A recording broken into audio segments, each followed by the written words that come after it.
The Maverick literally cannot believe what I'm hearing. That due to the carelessness, ineptitude, and incompetence of the JADCO testing officers in Jamaica, the impressive world record run by the Jamaican under-20 female sprint relay team at the Caribbean Games cannot be ratified. I think Jamaica did more sophisticated and knowledgeable than that.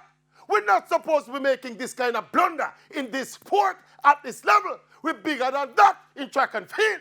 And this is the same JADCO who run behind athletes all over the place, from them training session, to them backyard, to them bathroom, to them kitchen, to them bedroom, doing random testing. The same zero tolerance JADCO that if an athlete misses 1 or 2 or 3 drug tests, that's a whereabout rule violation, bam, 2-year suspension.